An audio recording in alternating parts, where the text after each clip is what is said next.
Welcome to the third module, which is string database. String is really important when it comes to understanding how one protein is interacting with the second protein. Proteins, they interact with each other, whether they are receptors, whether you take the example of receptors, whether you take the example of antibodies, they always interact with each other, especially in the cellular signaling pathway.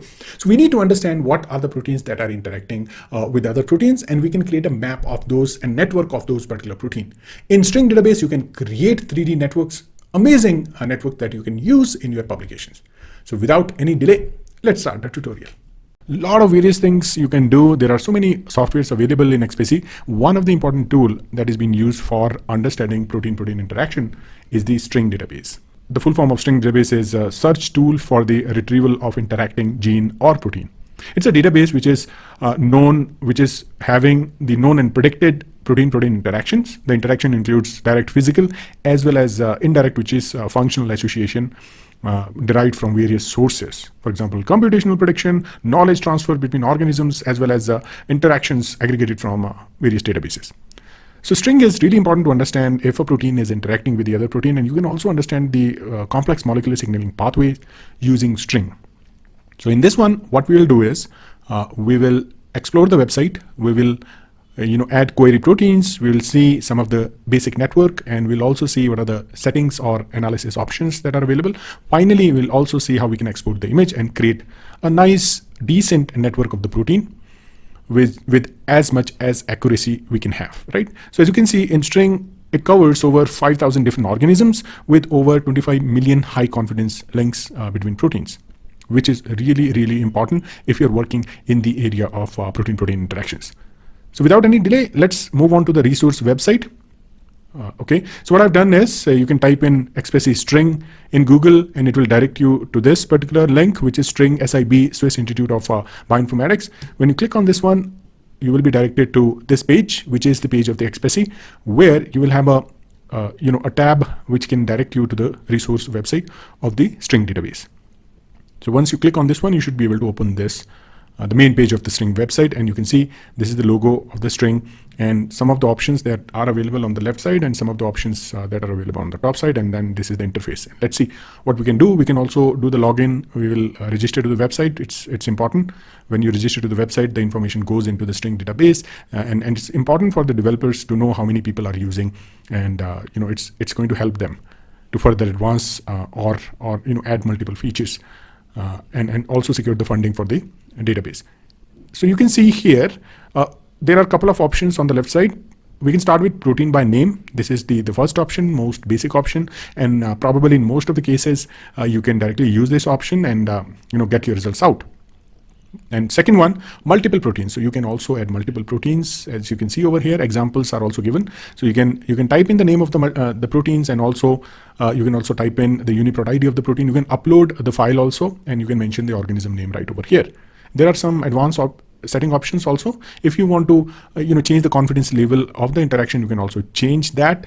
You can make it like highest confidence, which is 0.9, high confidence 0.7, and then medium confidence 0.4. So the low confidence 0.1, right? So probably you should not be going below 0.4, at least not below the medium confidence level. And then you have other options over here. Next, what you can do is protein by sequence. You can also add amino acid sequence, or you can also add the file of the protein's amino acid sequence. And then it can auto detect the protein, and you can also give the name of the organisms right over here. Right, protein with values, another option, protein families, and then you have multiple options over here also. And then pathway and diseases, this is important, and it's also different. You can type in a particular pathway. So for example, I'll take the example of, which are given over here. You have carbon fixation, example number 3, based on PubMed ID. Okay, so you can also give the ID of the research article. In this case, 4 is, cell cycle arrest. If I want to find out the proteins or the network of the proteins in this particular pathway, which is cell cycle arrest of Homo sapiens humans. I can directly click on the search tab and I'll get. As you can see over here, you can also add gene ontology term, get pathway. So similar like this, you can also add published manuscripts, and then get the network out. This is new feature. Add organism is also a new feature. Add any organism to string annotate proteome. So this is another feature. You can upload the proteome. Next is organism option is there. Directly by typing in the organism, you can do the search. Examples are also given over here. So if you want to see the examples, you can also explore some of the examples. So this is one example which is showing you how the network will look like. We'll go into the detail by our own query protein. So I'll go back. I'll not show this, right? So I'll go back and then we'll put a particular protein of my interest. So I'm working with LASR protein. This is the protein which is essential in Pseudomonas aeruginosa quorum sensing signaling pathway. It's a regulator protein. It's a transcriptional factor which regulates the quorum sensing signaling pathway, and it also controls the expression of various genes. So that means it's associated with other proteins also. In this case, you can directly click on search, and it will auto detect all the organisms that are associated with that particular protein. So you can see over here LASR is written, and then organisms are also written over here. And this gives me a good idea that how many organisms might have this particular protein. That means that signaling is common in with all these organisms. So that means LASR signaling is present in Pseudomonas aeruginosa. LASR signaling, similar signal is also present in other organisms, like it's also there in, which is closely related, agrobacterium also. Yeah. So you can see, you can find out the other organisms that are associated with a similar pathway, and then you select the organism that you're looking for, which is Pseudomonas aeruginosa. As you can see over here, it's been studied in more detail. So I'll press on continue. So it will detect the protein, it will detect the organism, and then you can actually see the network right over here. In the network, what you can see, this red node, it is the query protein, in my case LASR. So that will be red, and other proteins will have different colors. They will also have a crystal structure in the center. As you can see in all of them, we have a crystal structure in the center. That means the crystal structure is available in the database. It could be PDB database, it could be any other database where you can find the crystal structure. If you want to know more about the protein or the partner protein or the nodes, for example, as you can see over here, RHLI is another signaling system that is present in Pseudomonas aeruginosa. This is the receptor and this is the inducer. So they do have interaction. That means this receptor is also linked with the inducer protein. So as you can see over here, this is the LASR protein and associated with various other proteins also. Another signaling system is a PQS signaling system. It's also linked with PQS. LAS-A is also there, another protein. VFR is also there. So many proteins are associated. And now we can go down and go to the setting where we can change few of the parameters. Now, this is the full network. You can also stick to just to the physical interaction also. Now, these are the proteins that are physically interacting. So you can see the number significantly decreased in this case. And if you want to see the full map, you can again update it and you can see the entire map again. Now, some of the proteins that are shown with evidence, and you can also change them into the confidence level. So you can see now basically the thickness of this line represents how much the confidence is there in the protein-protein interaction. So this is also a good way to represent the network.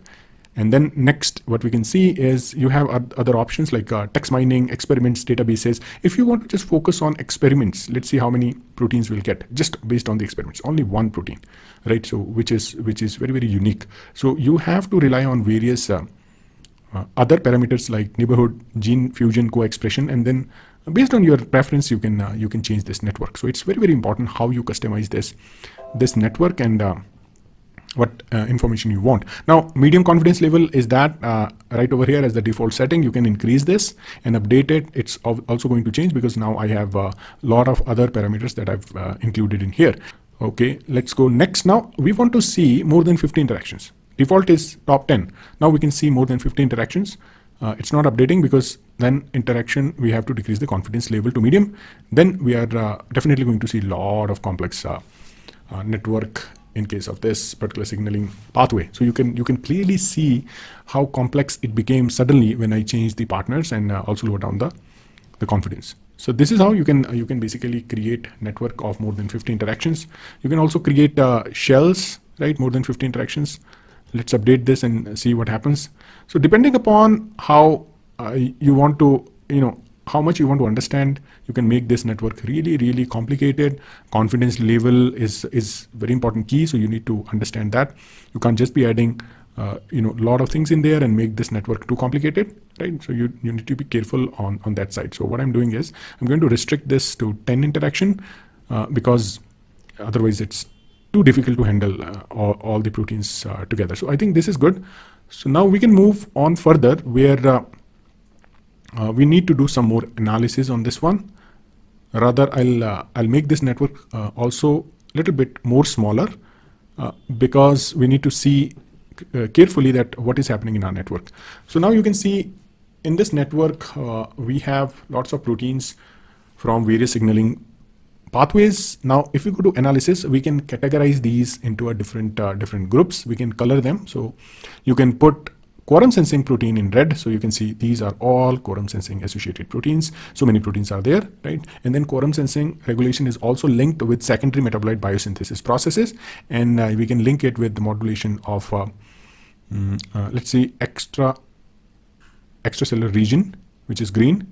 And then you can see that now the network is becoming more and more useful for us, and you can randomly just change this, right? So based on this, you can show your network in more interactive way. Where just seeing at the network, you'll get a lot of information out. So you can customize this network according to your needs and the options that are available in the setting, right? So you can see over here, this particular quorum sensing protein is also showing red color, and also the blue color is or the violet color is there, same in this case. So they have a dual function in this case.